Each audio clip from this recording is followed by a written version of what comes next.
जे महाभारत युद्धर गोटी ओली समाप्त ही नहीं द्वापर जुगरे जेतेबेले भगवान कृष्ण द्वारिकार आसी पहुँची रुक्मणी पचारि कहले ठाकुरे आपण एते दिन पर आसिक पहुँचीगले आते दिन पर आपणकर दर्शन सौभाग्य आम सब पाइलु अष्टपाठवंशी मैंने द्वारिकावासी मैंने पाइलु ना महाभारत युद्ध कुरुक्षेत्र होता कुरु पांडव मान भितर 18 दिन युद्धर जो घोषणा होता ताकू उद्घोषणा मु करी मु ही युद्धर निर्णायक थी आउ सी अर्जुन रथरे मुझे कुरुक्षेत्र सारथी सारी युद्ध सरी ना मुझे आसता केमी ना आज आप आसिले कौन युद्ध सरीगला ना नाई नाई रुक्मिणी युद्ध सरला ना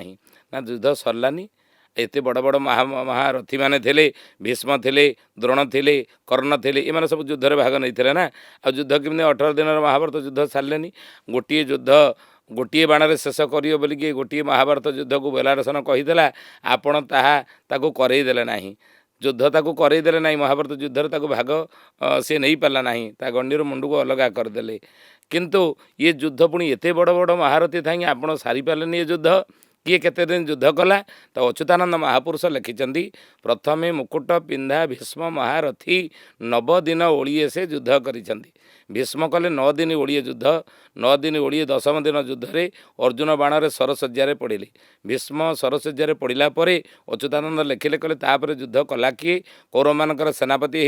ना 5 दिवस जे द्रोण कला महारण 2 दिन युद्ध कला नृपति जे कर्ण द्रोण कले 5 दिन युद्ध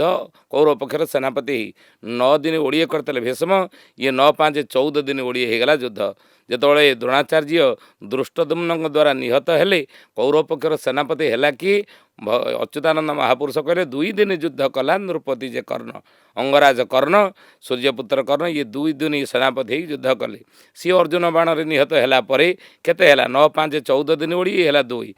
16 दिन ओडिए तापर कर्ण मला परे कौरव पक्षर सेनापति है कि